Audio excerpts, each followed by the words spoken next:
The auction bell clanged like a warning shot, slicing through the dust-thick air as Lydia Hale was shoved forward onto the wooden platform. Boots shuffled, coins clinked. Men's eyes, sharp as arrowheads, crawled over her as if she were nothing more than another mule up for sale.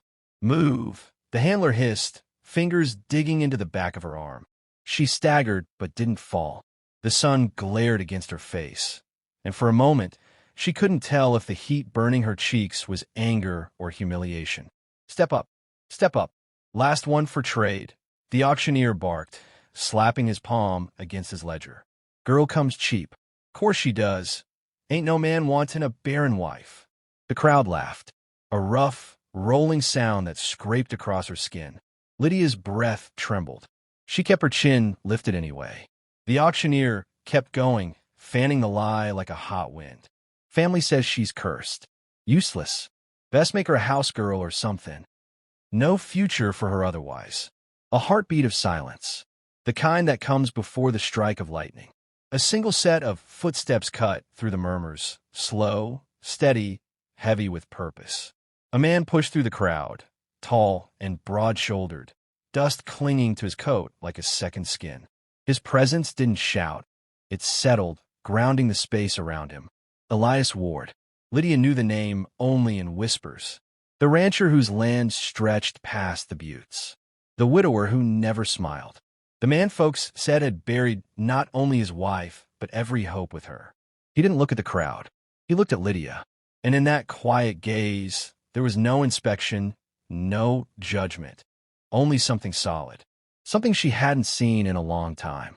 The auctioneer brightened, sensing a buyer. "Rancher Ward. Fine day for a—" Ward raised his hand, cutting him off. "Price." The word dropped like a stone. The auctioneer stuttered. "Well, given her condition." "Price," Ward repeated, calm as still water. A few men snickered. One spat and muttered, "Poor fool's gone soft." Ward didn't flinch. He pulled a pouch from his coat, the jingle of coins silencing every breath. He set it on the table. "This." The auctioneer gulped. "That was more than fair. More than expected. Sold," he declared before anyone else could speak. The handler pushed Lydia toward Ward, but Ward stepped forward and caught her by the wrist, gently, like he was afraid she'd break. "You walk on your own," he murmured, voice low enough only she heard. Her breath hitched. She nodded. They stepped off the platform, the dust rising around their boots like smoke from an unseen fire. Behind them, the crowd murmured again, this time with confusion, suspicion, maybe even fear. "Why'd he buy a barren girl?" someone whispered. "Ward's lost his damn mind," another muttered. Lydia kept her eyes forward, but her heart hammered. As they passed the edge of the auction grounds, Ward paused. His gaze flicked to the ridge above the town, narrowing slightly, as if he sensed something watching. "Something wrong. Come on," he said softly, "before the wind changes." They walked on, leaving the laughter, the lies, and the eyes of the crowd behind. But the tension didn't fade. It followed, like footsteps on a trail, growing closer. The first thing Lydia heard at dawn was the thunder of hooves, close, frantic, pounding toward the barn. She grabbed the doorframe as a rider tore past the fence line, dust spiraling behind him like smoke from a gun barrel. Elias was already outside, rifle slung over his shoulder, jaw tight. "That's the third rider this morning," he muttered, eyes tracking the fading silhouette. "Strangers don't circle this land unless they're looking for something." Something. Or someone. Lydia swallowed hard. The cold morning wind cut through her dress, but another chill, sharper, moved beneath her skin. Elias looked at her. "Stay close today." He didn't explain. He didn't have to. By midday, the ranch hummed with work. Cattle moved across the pens like dark waves. The sun pressed down, heavy and relentless. Lydia worked beside Elias, pulling feed sacks from the wagon. Her palms burned, but she didn't stop. "Careful now," Elias said, noticing the strain in her grip. "I'm fine," she answered, breathless but stubborn. He didn't argue. He simply handed her a pair of gloves, soft leather, worn from use. She slipped them on, surprised by the warmth left from his hands. Above them, the sky stretched wide and merciless, A hawk circled high, wings slicing the blue. Elias watched it for a beat too long, then turned back to her. "You're not here to serve me," he said quietly. "You can leave whenever you choose." Lydia froze. The feed bag slid from her arms and thumped into the dirt. "What?" she whispered. Elias nodded toward the house. "Papers are on the table. Freedom, if you want it." A breath she didn't know she held tightened in her chest. "But you bought me." His eyes softened just barely. "I bought your safety, not you." The words trembled through her, unfamiliar and unsettling. Before she could speak, a sharp crack echoed from the ridge, like a rock snapping under a boot. Elias's hand went to his rifle instantly. "Inside," he said, but Lydia didn't move. Her gaze was fixed on the horizon, where 3 riders stood outlined against the blazing sun. Watching, waiting. Elias stepped closer to her, lowering his voice. "They're scouting. Dead men, most likely." Her heart kicked against her ribs. Her past was catching up, faster than she'd hoped. Elias's tone hardened. "They'll be back." Night bled into the ranch with a cold edge. Coyotes howled somewhere beyond the fence lines. Lydia lay awake, staring at the wooden beams overhead, the echo of riders lingering in her ears. A knock came at her door. Soft, hesitant. "Elias." "Lydia," he said through the wood. "You sleeping?" "No." A moment of silence. "You're safe here," he said. Not a promise. More like a truth he was trying to convince himself of. The next morning, Lydia stepped outside and suddenly staggered, grabbing the porch rail. A wave of dizziness washed over her, sharp and unexpected. Elias rushed to her, steadying her shoulders. "Easy. You okay?" Her hand trembled against her stomach. "I don't know." But Elias did. The way his breath caught, the way his eyes widened. It was all the answer she needed. In the quiet morning light, fear and disbelief tangled in her chest. Something had changed. Something she'd been told her whole life could never happen. Lydia gripped the edge of the wash basin, knuckles whitening as another wave of dizziness blurred the morning light. Elias stood a few steps behind her, breath held tight, as if the air itself might break. "You're sure?" she whispered, eyes locked on her trembling hands. Elias didn't answer with words. He set a gentle palm against her back, steady, certain, warm. Her heartbeat stumbled, but I was told there was no chance. Not ever. The wind creaked against the window, the ranch settling under the weight of truth. "Lydia," Elias said quietly, "lies live longer when good people believe them." She stared at her reflection, a face she barely recognized, pale but stronger than she felt. A new fear flickered in her chest, not of the child, but of the people who had sold her as worthless. A hoofbeat cracked outside. Elias's head snapped toward the window. "They're back." Lydia followed him out the door. 3 riders sat at the end of the fence line, horses stamping, dust curling at their boots. Their eyes were fixed on her, not Elias. The tallest leaned forward in the saddle. "Come along, girl. Your family ain't paid their debt, and they promised you'd settle it." Lydia's stomach twisted. The old shame tried to rise, but something stronger pushed against it. Elias stepped between them. "She's not property." The man spat. "You paid for her same as anyone. Only you paid too much for something broken." Lydia's jaw tightened until it hurt. Elias didn't move. "She's not broken." A low laugh rolled from the riders.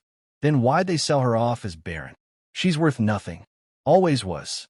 Lydia's vision narrowed, edges sharpening like the barrel of a rifle. Her voice came out low. "My stepfamily lied. They lied to keep my inheritance. Lied to shame me. Lied to sell me." The riders smirked, unconvinced or uncaring. Elias's hand brushed hers, barely a touch, but enough to root her fast. "You don't get to take her," he said. "Not today." The tallest rider lifted his chin. "We'll be back. And next time we won't ask." They wheeled their horses and thundered off in a spray of dust. Silence settled like a storm cloud. Lydia exhaled shakily. "They won't stop." "No." Elias's gaze followed the path the riders had taken. "But neither will we." She turned to him, searching his face. "You believe me." "I always did." Something loosened inside her, something knotted by years of lies. She didn't notice the tears until they warmed her cheeks. Elias didn't reach for her.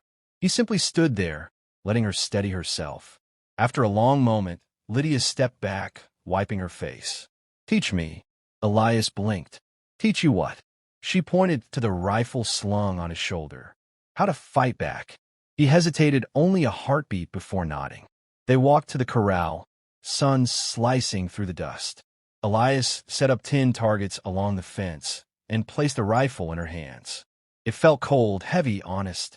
"Breathe," he said. Lydia inhaled. The world narrowed. The truth steadied her aim.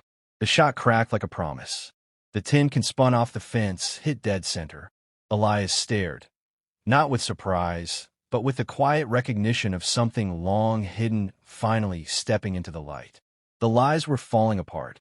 The truth was taking shape. Gunfire split the evening air before the sun fully dropped behind the ridge. Elias jerked the barn door shut and shouted, "Down!" as bullets sparked off the iron latch. Lydia hit the ground beside him, breath sharp, heart pounding like hooves in her chest. The ranch had gone quiet, too quiet. No cattle lowing, no wind through the corral posts. Just the echo of gunshots and the metallic ring of danger closing in. Elias peeked through a crack in the boards. 6 riders, maybe 7. Dust clouds rolled behind the gang as they fanned out. Rifles raised, silhouettes framed in the dying orange light. Their leader rode front and center, grin sharp as a knife. "There she is," he hollered. "The barren girl turned miracle. Come on out, sweetheart. We ain't got all night." Lydia's pulse hammered cold. "They know. Then we finish it now," Elias muttered, loading his rifle with steady hands. Another volley erupted, the barn wall shuddering. Splinters rained around them. Lydia grabbed her rifle. Elias reached for her arm. "Stay behind me." She pulled free. "I'm done hiding." He looked at her, really looked, and something in his eyes changed. Not fear, not doubt, recognition. "You ready?" he asked. She nodded. They pushed out the side door together, rolling behind the water trough as bullets hissed past. Dirt flew. Horses snorted and stomped, agitated by the gunfire. The gang spotted them instantly. "There she is. Don't kill her. She's worth more alive." "Shoot the rancher." Elias lifted his rifle. Lydia lifted hers beside him. He whispered, "Breathe." She did. The first shot she fired cracked the air like judgment. It clipped a rider's hat clean off, spinning it into the dust. The second struck a rifle clean from another man's grip, sending it skidding across the ground. The gang roared in disbelief. "What in hell?" Elias fired next, hitting a rider square in the shoulder. The man toppled from his horse, screaming. Horses reared. Riders scrambled. Lydia stepped out from behind the trough, eyes steady, shoulders squared as if she'd stood in 1,000 gunfights. She hadn't, but the truth had reshaped her into someone who could. Her next shot shattered the leader's stirrup, nearly unseating him. He jerked the reins, fury burning across his face. "You weren't supposed to fight back," he yelled. "You were nothing. Your own family said so." Lydia's voice rose over the chaos, strong and clear. "They lied." The leader drew his gun. She fired first. His weapon clanged to the ground, fingers numbed by her bullet grazing his knuckle. He stumbled, cursing, suddenly very small beneath the darkening sky. Elias stepped forward, rifle aimed steady. "It's over." The gang threw down their guns one by one, fear hollowing their eyes. Silence settled as the dust slowly drifted to the ground. Lydia lowered her rifle, breath shaking. Relief, fury, disbelief all tangled together. Elias touched her shoulder lightly. 3 days, he murmured. 3 days, and you changed everything. Her hand brushed her stomach, where a quiet new life throbbed with possibility. She looked over the land stretching wide under the settling night, and for the first time, the world didn't feel like a place she had to survive. It felt like a place she could belong. And the old storyteller would one day say, that was the 3-day miracle. The barren girl who wasn't barren. The rancher who wasn't broken. And the truth that finally learned how to shoot.